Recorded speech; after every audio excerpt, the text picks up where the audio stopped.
o Porto não desarma. Traz Clarim, é o gol, pode ser o gol, é o gol, é o gol, é o gol do gol. A turma do Bayern de Munique para conseguir rematar na área ao centro e é o gol do gol. O PEC João Pinto tinha mais a mão. Hoje, edição especial, estamos novamente juntinhos, aqui presencial, portanto vamos ver se o som vai sair com mais fluidez. Vamos fazer aqui o rescaldo de nada, não é de nenhum jogo, mas sim desta paragem longa das seleções. Mas tem-se ouvido muita coisa e também vem aí um jogo importantíssimo com o Braga. Já vamos ver se Prata e Pires vão dizer que é decisivo ou só importante. Mas se calhar vamos começar já com aquilo que costumamos deixar para o final. Não sei quantas histórias é que o Pires tem hoje guardadas, mas eu sei que ele tem ali uma do Taremi, como o Taremi está em ordem do dia, não é? Porque já se ouve o nome Taremi em jogos de pádel, em wrestling, e quem tem acompanhado as redes sociais se calhar já sabe do que é que eu estou a falar. Mas Pires, tinhas aí uma história para contar no Dragão, relacionado com o Taremi? Queres fazer aí a tua magia? Magia, não é bem magia, mas sim, era uma das histórias que eu tinha apontado lá no meu caderninho para contar. Talvez tinha assim muitas, acho que depois desta só tenho mais uma, mas pronto. E tinha a ver com o Taremi, e se calhar a altura é mais propícia. Isto porquê? Porque no jogo, isto é, passo com o meu patrão. O meu patrão é daqueles tipos que não percebe nada de futebol, não é? Aquilo emprenha pelos ouvidos. E isto é só para tu veres a força da comunicação, não é? Porque quando tu ouves falar nestes debates CMTVs e por aí fora, aquilo entra na casa das pessoas, e depois tens pessoas, tipo a minha sogra, que não percebe nada de futebol, e depois é capaz de dizer: fogo, mas o Taremi está sempre a tirar para o chão. E isto vai ganhando escala, não é? Ao ponto que já referiste, não é? Em relatos de pádel, no wrestling, em quantas coisas aparecem na internet, pá, porque isto vai fazendo escola, vai fazendo cada vez mais escola, pronto.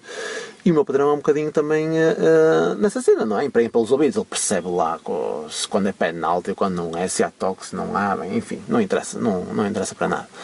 E já esta época, houve o jogo de apresentação, foi contra o Mónaco. Certo. Foi contra o Mónaco, e ele, que já é hábito ir para um camarote, por acaso nem sei se devo dizer para que camarote é que ele vai, porque agora também está ainda nas bocas, aí nas redes sociais, como se calhar, eu vou dizer isto, já vão todos saber quem é. Sério, mas vais dizer a outras pessoas que vão intervir nesse diálogo, que eu já sei a história, não é? Portanto o pessoal vai já saber qual é o camarote. Mas continua lá. É o camarote português, tem estado. Eu cada vez mais quero falar com o meu patrão, porque depois, se essa pessoa realmente vai para a estrutura, então é que eu quero dar-me bem com o meu patrão, porque fico mais próximo ainda mais da estrutura. Não é que eu quero muito, mas pronto, não interessa. Avante. O que é certo é que nesse dia, no jogo da apresentação, contra o Mónaco este ano, ele vai para o camarote presidencial. Eu, foda-se, o que fez para o camarote presidencial? Mas pronto, ele estava-me a contar aquilo porque estava a decorrer o jogo, e para quem não se lembra, houve um penalti sobre o Taremi. Que é o primeiro gol? É o primeiro, eu por acaso até pensar que tinha sido o 2. Acho que é assim que mas começa. Pronto, há um penalti sobre o Taremi.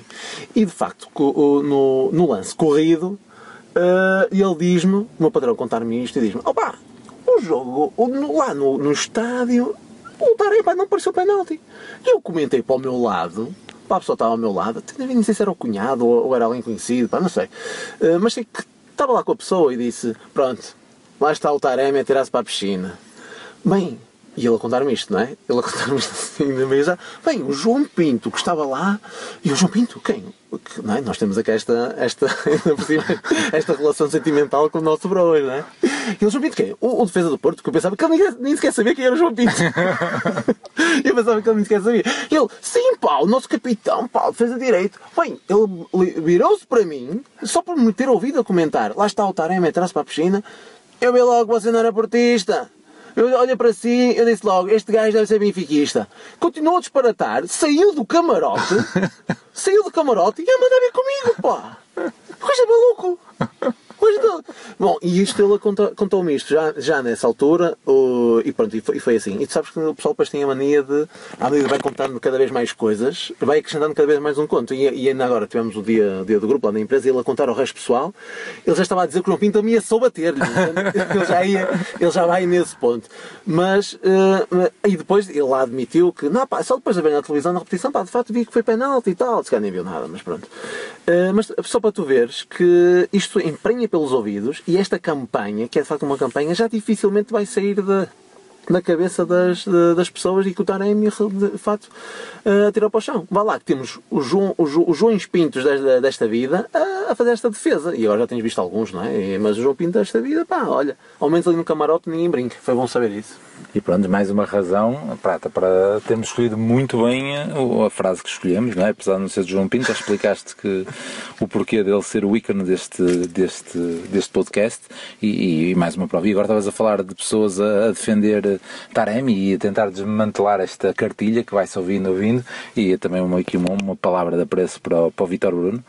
Não sei se leram, mas quem não leu, para ir ver os tweets dele acerca da situação, é preciso estarmos um bocadinho atentos, porque de facto isto vai passando, e se não pomos o pé depois, e também já há uns vídeos que aparecem com o Eusébio a ser entrevistado pela Teresa Guilherme e pelo Gosha na RTP, também com comentários desse género, contava 0-0 ali na Luz, era tentar qualquer coisa, às vezes tinha que ir, também entrevistas do Félix a dizer que sim, que engana o árbitro, e pronto, para lá está, Taremi está demasiado queimado. Mas vamos falar do que interessa, e o que interessa é o jogo que vem aí, e o que é que nos espera desse jogo. Prata, se calhar começamos por aí, antes do 11 e coisas afins. Achas que é um jogo decisivo ou simplesmente importante? Em primeiro lugar, eu lembrei-me recentemente do João Pinto por causa da história da costela do Otávio. Se fosse a costela do João Pinto, é óbvio que nós de certeza que na bancada não íamos notar a quebra de rendimento. Ele que até jogou com um braço, com um dedo do pé fora da chuteira porque estava partido. Portanto, se calhar o que faltou ali ao Otávio foi um sutiã adequado. Porque de facto notou-se muito aquela quebra de rendimento, e vamos ver quando é que ele regressa, não é? E isso a propósito do jogo com o Braga, que é o que mais me aflige, não é? Que por além de não estarmos numa boa fase, obviamente que não estamos, não é? Tivemos aqui, se calhar até antes de falar do jogo do Braga, vou fazer assim um resuminho da época, porque começamos um bocado. Começamos com ausências, mas começamos um bocado eufóricos. Uma das ausências foi o Otávio, e a verdade é que a euforia por exemplo, nós estávamos convencidos que as ausências estavam a ser mitigadas por um novo sistema, a arrumação dos jogadores no campo, que estava a tentar contrapor as ausências de jogadores que entretanto saíram. Por exemplo, estávamos a ver ali o emergir da polivalência do PP, por exemplo. O Taremi entrou numa grande forma nesta época, viu-se logo na Supertaça, e está-se a ver, é o jogador que até agora tem mantido o rendimento se calhar mais constante e mais elevado, e apanhamos ali aquele revés muito grande na primeira parte do Rio Ave, e que abandonou a equipa até este jogo de Estoril, e continua a ter grandes. Desde logo desapareceu aquela tal nova forma de jogar.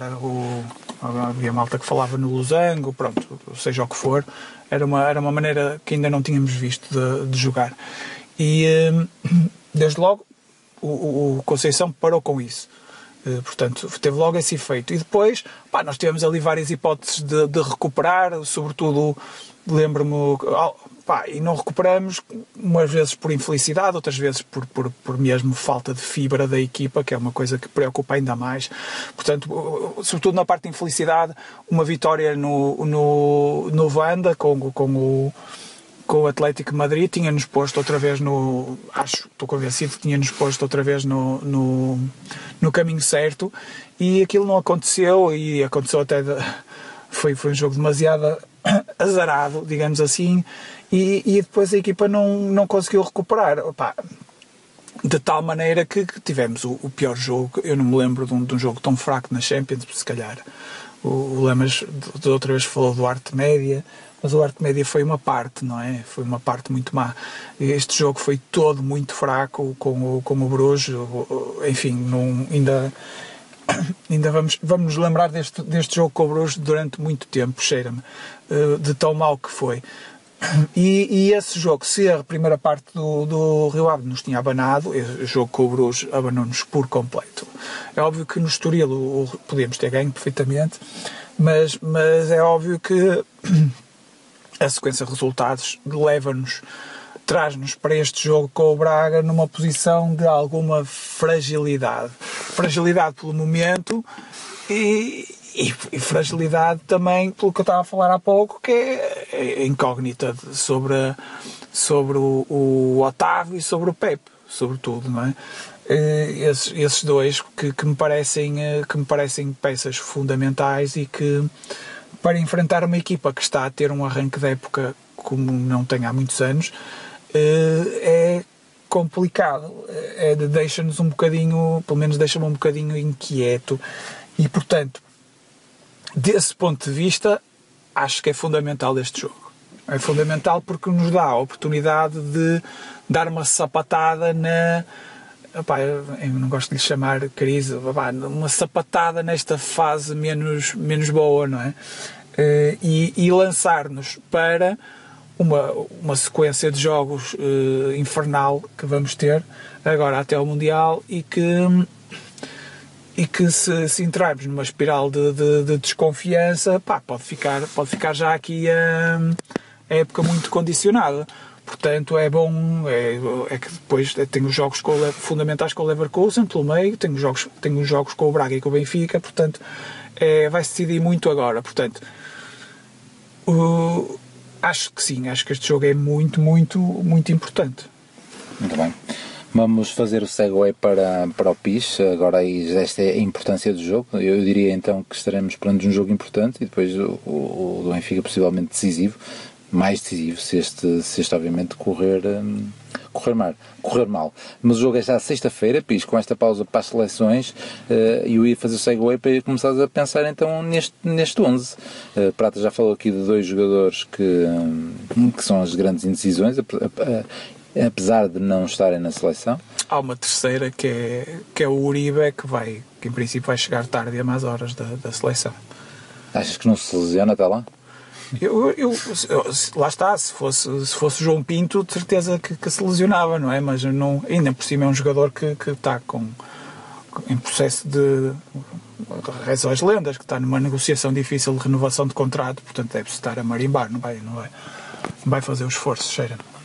Muito bem, mas as pedras que eu ia falar, as que o Prato tinha dito, não é? Pepe e Otávio, a indecisão relativamente à sua forma física, e depois mais esses, os que estão na seleção. O Uribe é se calhar à cabeça, mas é mais tipo Diogo Costa, Zaidu, e não estou-me a lembrar assim. Depois temos ainda os putos, não é? O Rodrigo, o Eustáquio esteve bem, e Taremi também bem. E também o Rodrigo acho que já treinou. Já treinou? Taremi que vi também, não sei de onde, mas se pode ter sido jogos pela Europa ou se foi também para a Ásia, não sei. Já tens aí um 11? Já. Bom.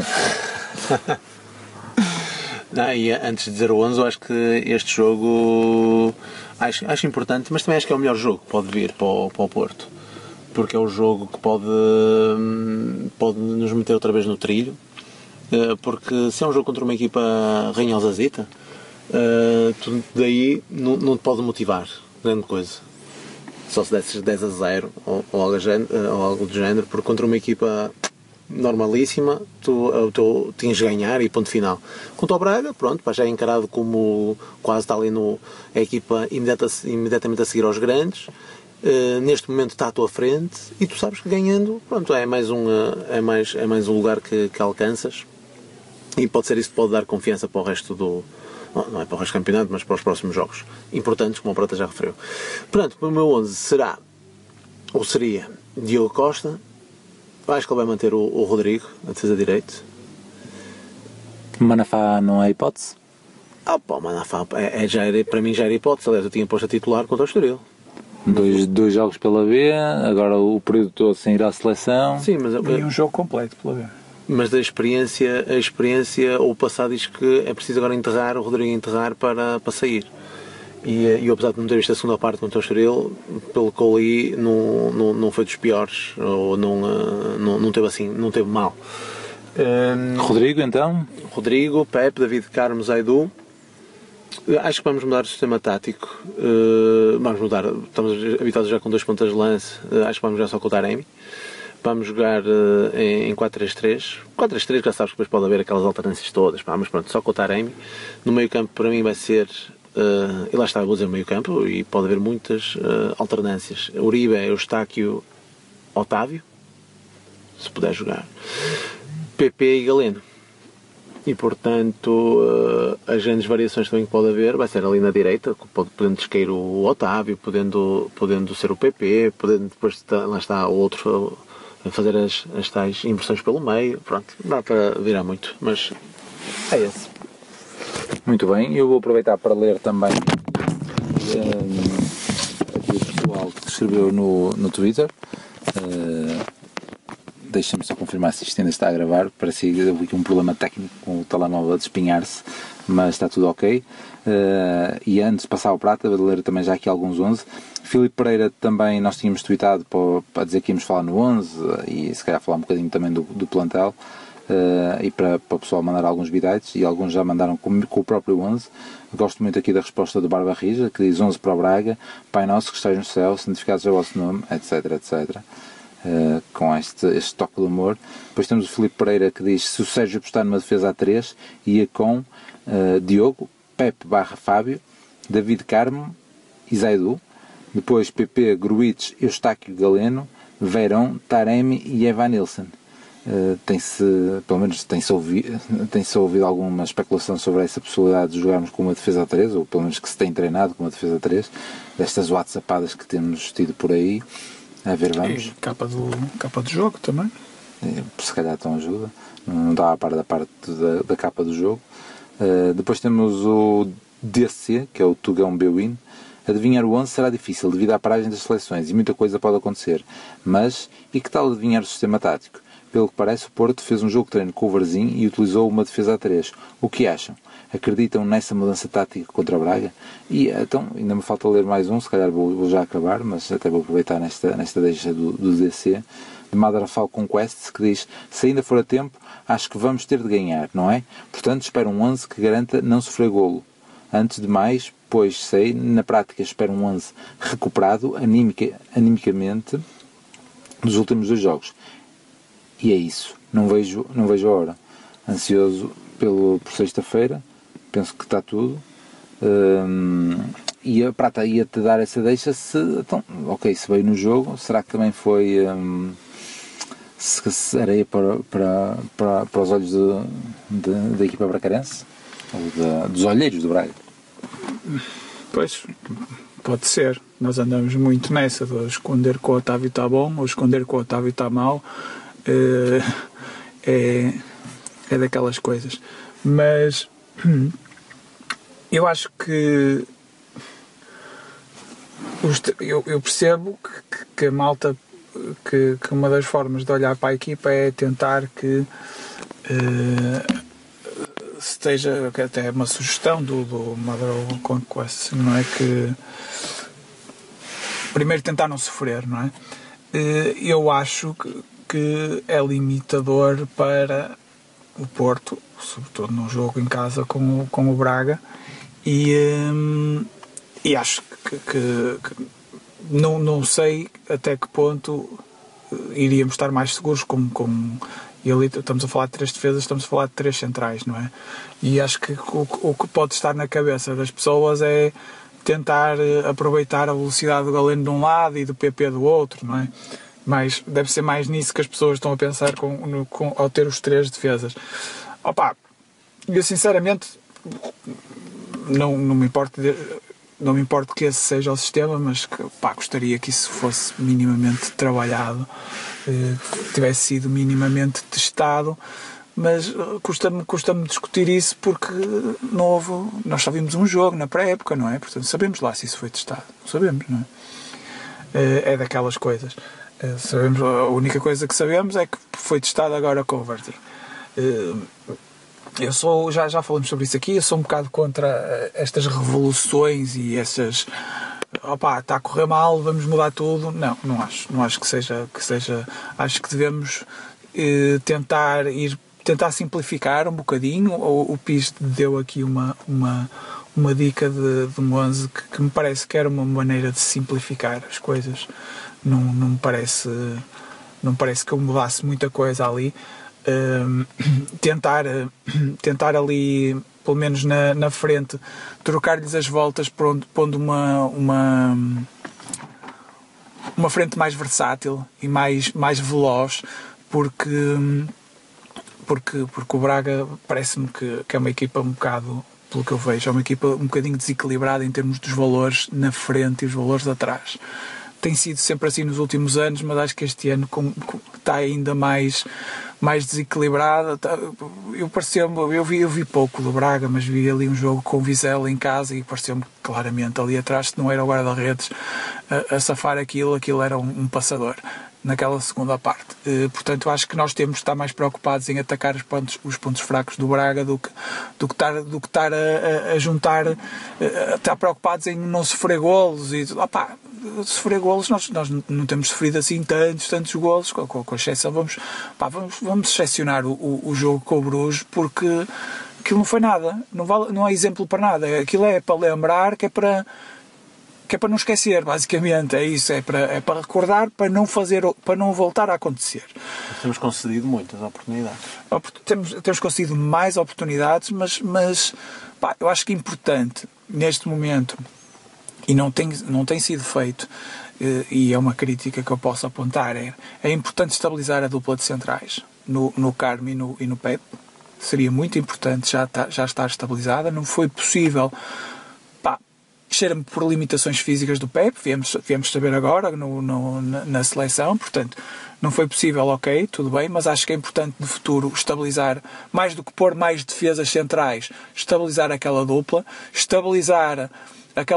com Zaidu e depois tentar arranjar ali uma solução para a direita. Eu ainda não desisti do João Mário, como é óbvio, mas parece que toda a gente já desistiu. E eu percebo porquê, porque de facto o João Mário até começou muito bem a época, foi dos melhores na Supertaça, foi dos melhores no jogo com o Marítimo, ainda no último jogo em casa o primeiro golo é inventado por ele na direita, portanto é um jogador que tem um desempenho ofensivo que é muito, muito melhor que o seu desempenho defensivo, que tem sido tenebroso. E por aí também percebe-se pelas raízes do jogador, não é? É um jogador que não é... é um jogador aparentemente de características de personalidade fechada, tímido, não parece propriamente raçudo, não parece propriamente... Parece que se deixa ir abaixo facilmente. É óbvio que estamos aqui a julgar... Perdeu o melhor amigo... perdeu o melhor amigo. Perdeu o Fábio Vieira, o melhor amigo. E parece que é um jogador que não funciona esta terapia de choque do Conceição, que é faz uma jogada, sai. Não parece que seja o tipo de jogador com que isso funciona. Mas eu também não quero vidrinhos no campo, quero jogadores com barba rija, quero jogadores capazes de aguentar agruras, quer do adversário, quer do próprio treinador, aguentar tudo, como o próprio João Pinto, que anda aí a oferecer porrada nos camarotes presidenciais.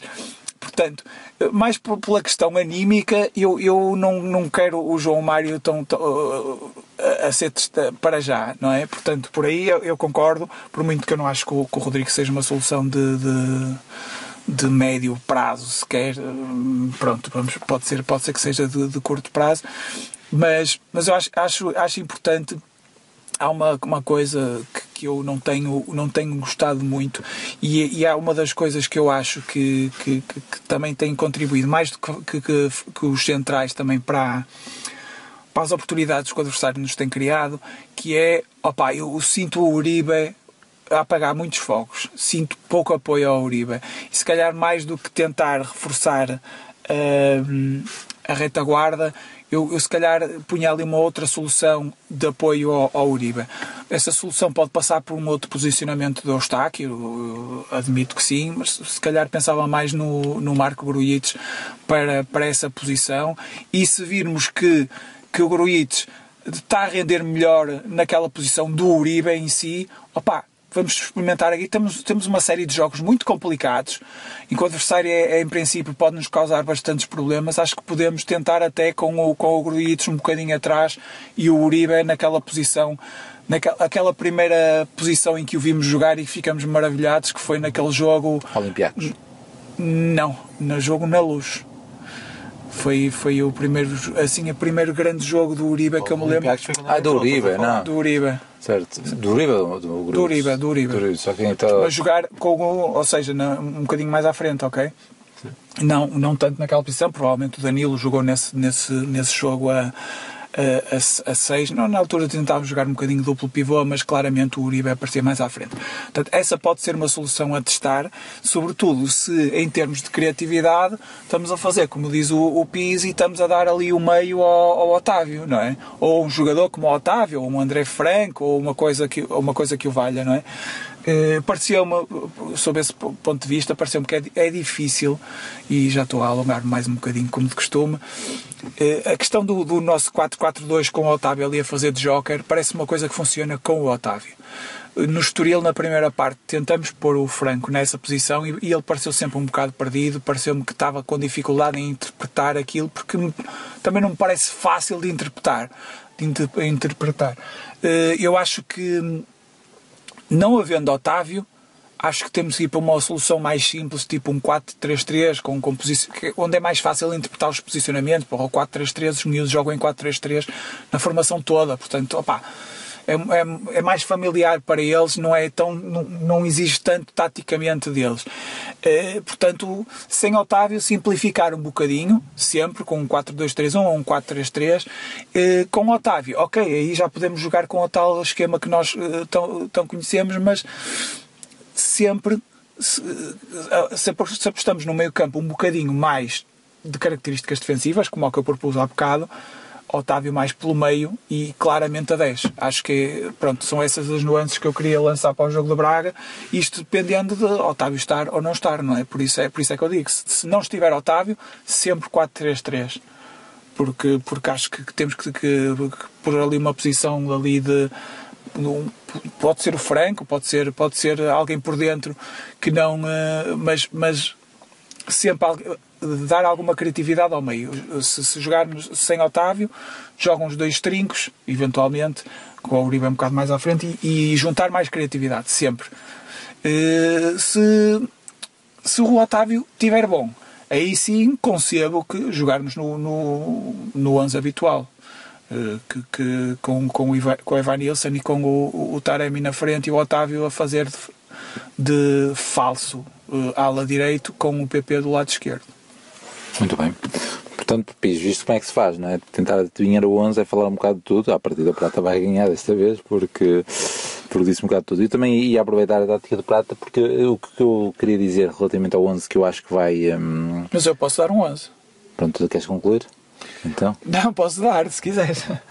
Não, pronto, fica a ideia. Pronto, eu só ia reforçar a questão de se calhar alguns jogadores que estiveram a treinar estes 15 dias com o Conceição e também nessas nuances táticas que vocês estavam a falar, nomeadamente a entrada do 4-3-3, na questão do Otávio não jogar, se o Otávio estiver bem... Eu disse 4-3-3 com o Otávio a jogar. Certo. E que também poderia ser uma das soluções, que seria, por exemplo, o que eu ia dizer era, acho que Verón, por exemplo, será uma das armas para entrar neste jogo com o Braga. É um gajo que esteve aqui e nessa questão de ganhar a linha, e ter ali 2 setas e velocidade pelas alas, poderia ser. Teve a ser treinado, se calhar era uma boa altura, porque acho que ele vai dar alguma ênfase a esses que estiveram cá, e as apostas minhas seriam então o Verón e o próprio Marco Grujic, que acho que está cá, dos que não têm ido à seleção. Depois existem aqueles intocáveis que podem ir à seleção à vontade, chegam e vão entrar de caras, como é óbvio. Estamos a falar do Diogo Costa, do Uribe e do Taremi. Pronto, e depois tem algumas dúvidas, mas ou seja, o que estavas a dizer, a jogar a 10, por exemplo, Grujic, Uribe e Otávio a 10, e nesse caso sim, Verón na direita, Galeno na esquerda e Taremi na frente, mas aqui falta um gajo, que é o PP, que tem que jogar, e sendo a hipótese do PP, neste cenário, a de lateral direita, que é o que está ali em vago no 11 que o Prata estava a dar. O PP de fazer direito? Se for esta tática, Não dizes nada. Não vou repetir todas as semanas, já toda a gente sabe que não gosto. Sim, nem dele, nem no Mbemba. Tô... Já não digo há muito tempo. A malta ficou a pensar que eu não gostava do Mbemba. Não gostava dele estar em fim de contrato, mas pronto. E preparem-se que a partir de janeiro vão maturar com o Uribe. Uribe no banco, exato. Pronto, mas também faz um bocado de espécie, tipo o Evan Nilsson ou o Tony Martínez, um deles não ser aproveitado, já que tiveram um bocado nessa... E nesta questão de entrar alas, a questão do Evan Nilsson de segurar e meter os gajos a correr ou poder jogar para trás para depois, a questão de segurar é importante, e dos da frente é o que melhor faz isso. Também aqueles centralões fracos do Braga, se tens lá o Evan Nilsson e com o Taremi em apoio, acho que é melhor aproveitarmos com os dois. E sob esse ponto de vista, se eu tiver que escolher um 11, e se o Otávio, se puder contar com Otávio, Pepe e Uribe, o meu 11 é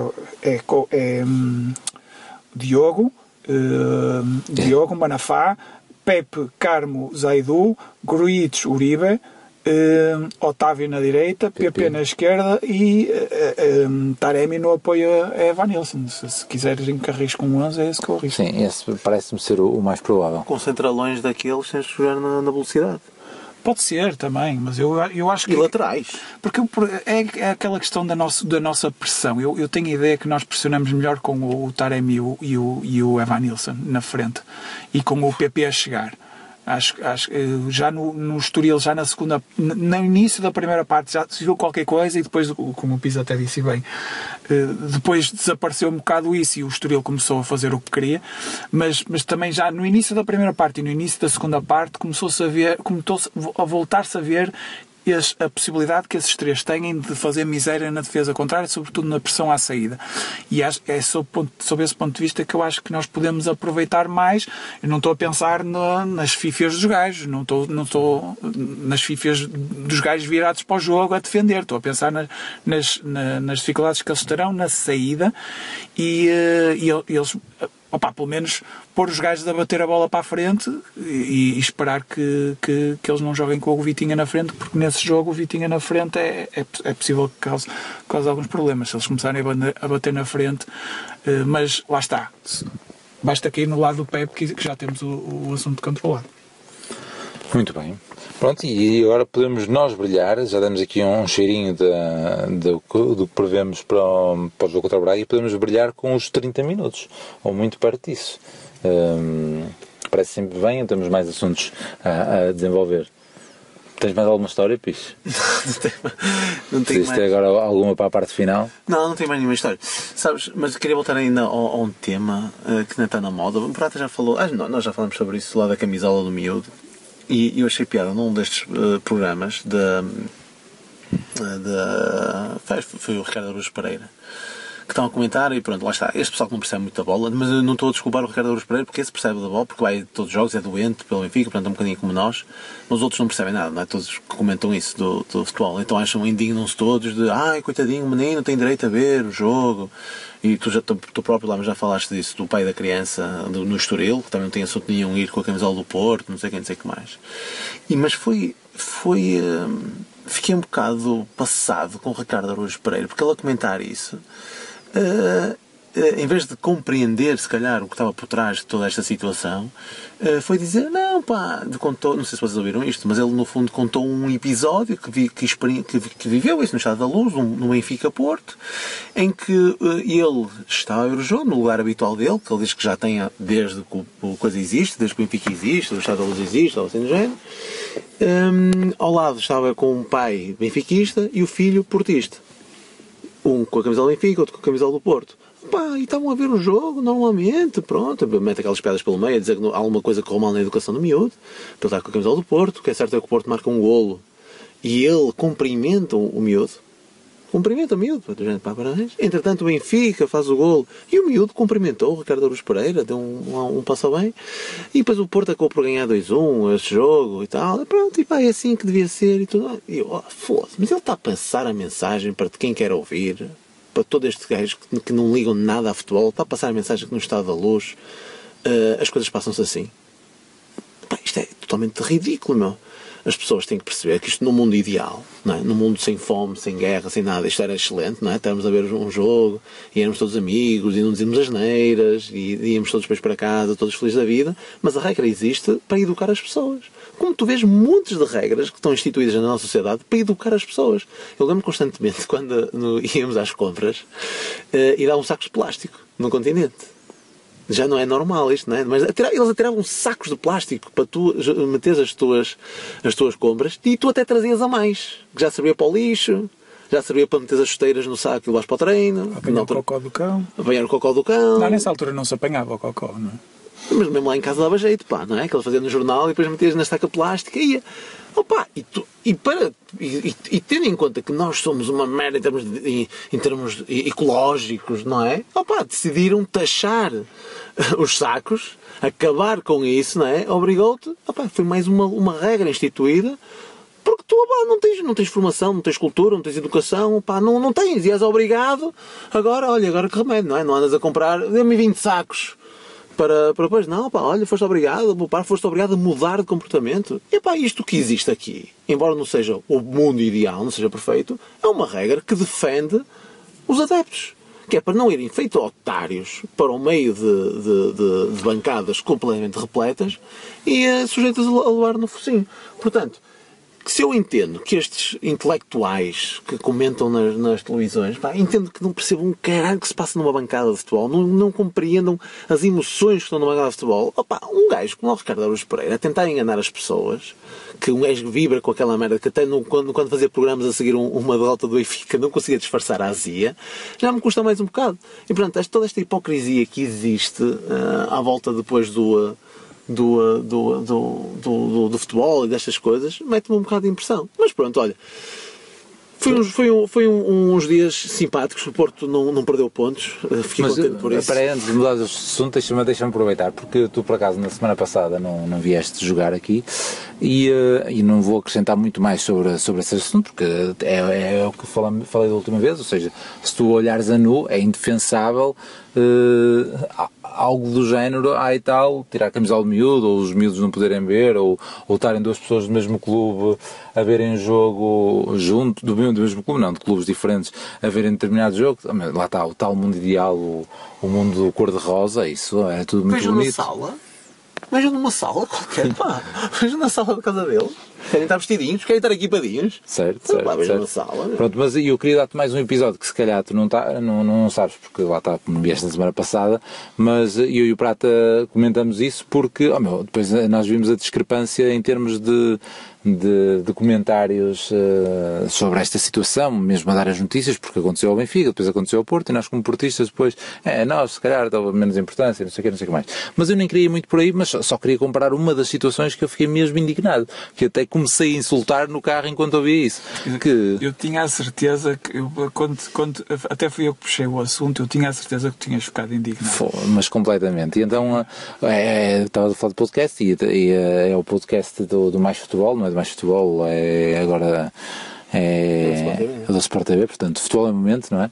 E então, na semana do Famalicão, ou seja, na jornada anterior, o Pedro Ribeiro, que é uma pessoa que prezo muito e que ouço desde sempre, toda a gente sabe que é benfiquista e por vezes tem alguns comentários mais parciais, é normal, É normal, tipo, porque eu também sou portista e também tenho esses mesmos comentários. Tens um podcast extremamente parcial, tu. Certo. Está lá no nome. E então, na semana passada, ele faz a intro do podcast, eles além do programa que dão na Sport TV, depois tem o podcast à segunda-feira, ou seja, à quinta fazem a antevisão na Sport TV e depois à segunda tem então o rescaldo. Então foram, tipo, aquela introdução foi 3 minutos a falar da situação do puto que não pôde ver o jogo com a camisola vestida. Não se falou de mais nada, ou seja, dos outros resultados, não, a introdução foi só isso. E eu, pronto, já tinha dado no comentário no nosso podcast, não é? Ou seja, ok, compreende-se, mas também compreendo as regras existirem e nós sabemos porque é que elas existem, quer queremos, quer não, por questões de segurança e não sei o que mais. O que estavas a dizer do tal mundo de cores de rosa. Este fim de semana, curiosíssimo para ver o que é que iam dizer, porque tinha acontecido a cena do Porto. Essa introdução foi mais alargada, ou seja, não foi só o episódio de uma rapariga, de uma miúda que estava ao colo do pai, ter sido cuspida, porque foi o que aconteceu, portanto, tão indignados, a indignação deveria ser igual, foi repartido, mas até compreendo, porque... não tem lá ninguém do Porto, não é? Não, certo, não tem ninguém do Porto, mas tipo, tinha estado a semana toda a falar daquilo, as cenas vão perdendo gás, não é? Como a guerra, não é? A guerra, nós já não nos lembramos que há guerra, quer dizer, agora se calhar com o regresso... Aparece nas coisas, lembras? É isso.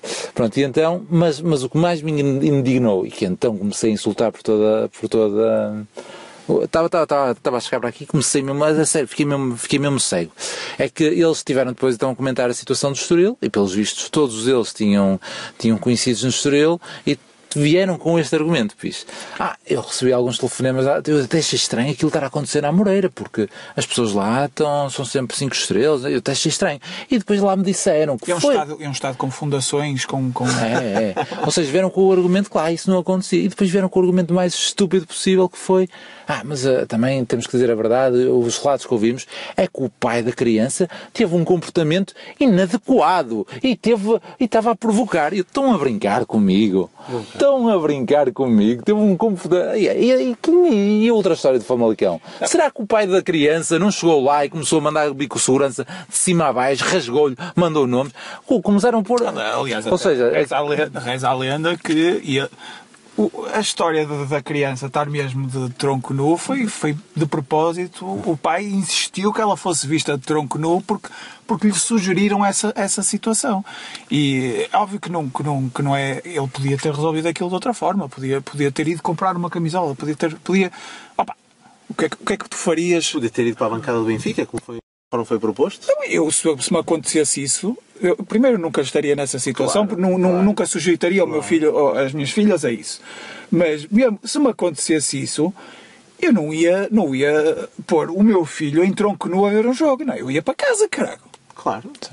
Eu reclamava, fazia o post nas redes sociais, como o senhor fez. Por acaso não tenho redes sociais além das do blog, mas faria, até era capaz de abrir conta nas redes sociais só para reclamar, eu não sei o quê. Mas nunca punha o meu filho naquela situação, não é? Que tal como nunca punha a minha filha na bancada de Estoril, mas aqui o que é importante relevar é a diferença de tratamento que o Lama está a dizer, mas mesmo que fosse só isso, como se isto justificasse alguma coisa. É isso, não, mas aqui nem é a diferença de tratamento, é eles terem utilizado o termo, a justificação que, tudo bem, mas o pai também provocou. Mesmo que isso tenha acontecido, que certamente aconteceu, nem estou a negar, é eles terem buscado isso. Como é que isso justifica alguém cuspir numa criança ou algo do género? É aquela cena que eu estava a dizer. É impossível eu estar a criticar o facto de eles não terem deixado ver o miúdo jogar, ver o jogo com a camisola de fio. É impossível, não é? Se tirarmos todo o contexto, se pensarmos só naquela realidade, é impossível, de facto é inaceitável. Como é que eles vão buscar um argumento? Inacreditável. E há regras que são especialmente parvas para combater situações extremas, não é? E essa regra de não permitir são regras, é mesmo para combater situações extremas. Mas isto está tudo mal de uma ponta à outra. Por exemplo, nós temos estes clubes como o Famalicão e como o Boa Vista e como muitos outros clubes que não permitem que os adereços nas bancadas de sócios. Temos outros clubes como o Braga que manifestamente limitam a sua lotação de estádio para ter menos adeptos do adversário também.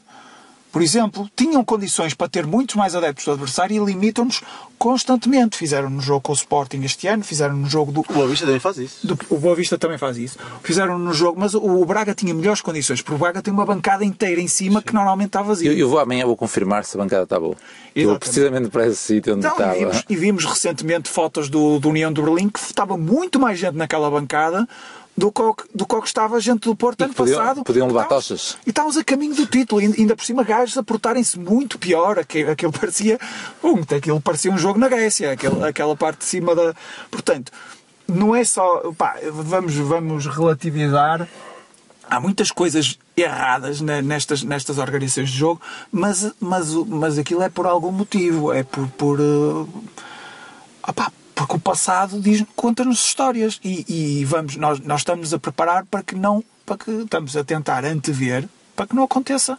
Por exemplo, eu até acho estranho pouca gente se ter lembrado disso. No ano passado, naquele mesmo estádio do Famalicão, houve um pai com um miúdo que houve agressão com a camisola do Porto. Com a camisola do Porto houve agressão. Eu não sei se foi ao pai do miúdo, não foi? Sim, acho que sim. Que o miúdo festejou o golo e não sei o quê e bateram no pai. Aquilo aconteceu no mesmo estádio de Famalicão. Portanto, foi passado...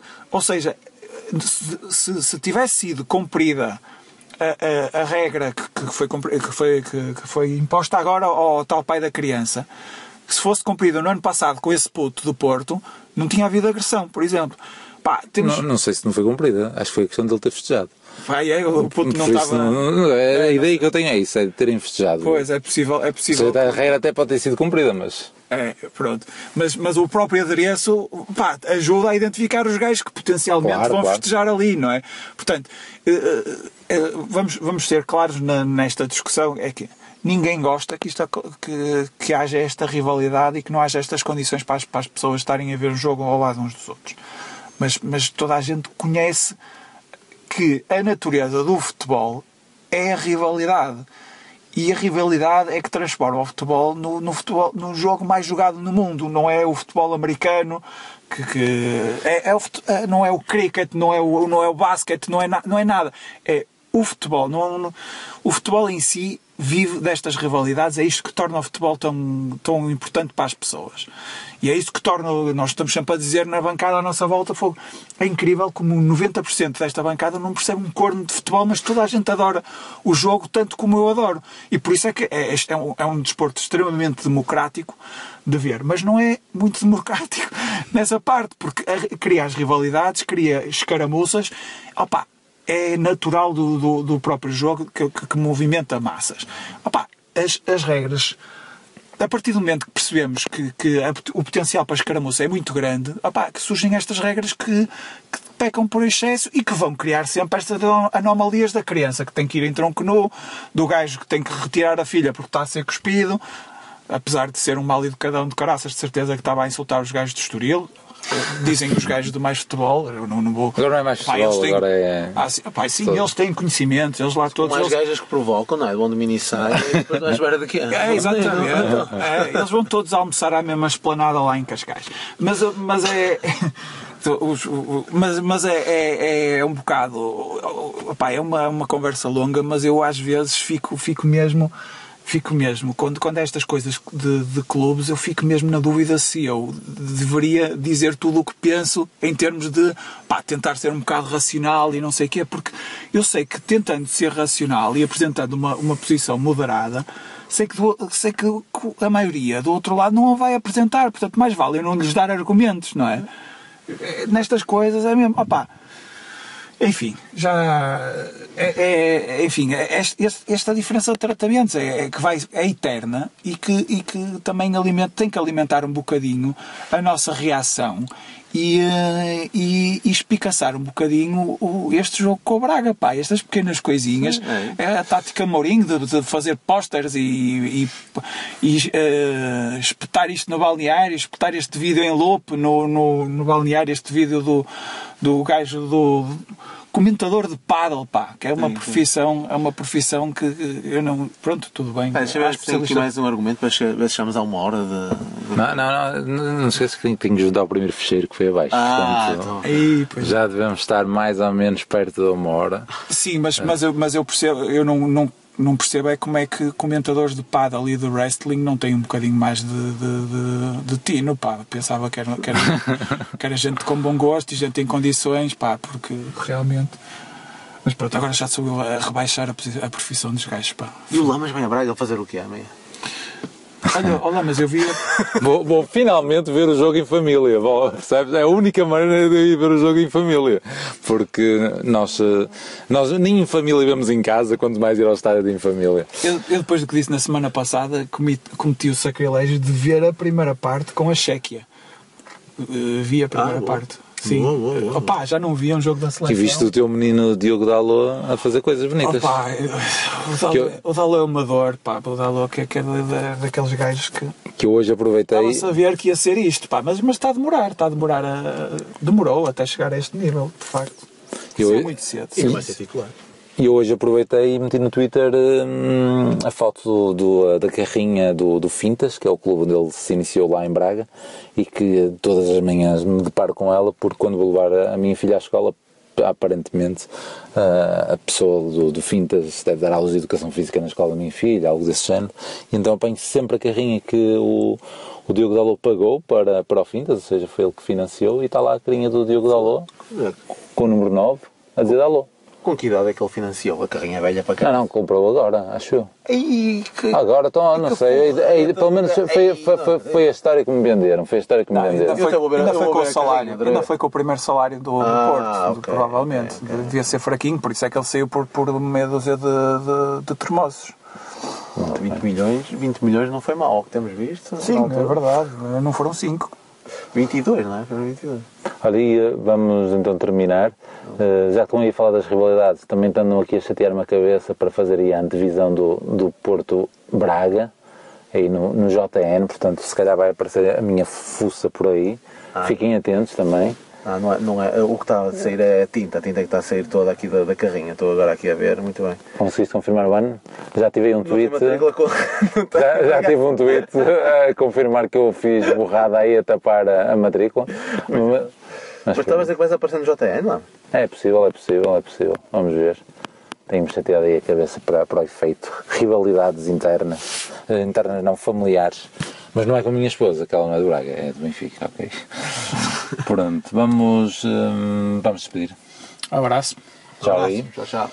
Regressamos depois do Braga. E Madjer pode ser o golo, remate e... Golo só do Porto. É jogada genial do Madjer. Acho que o Madjer merece o carro, merece a empresa, merece tudo desse lance, que é efetivamente um lance tão gênio consegue ter.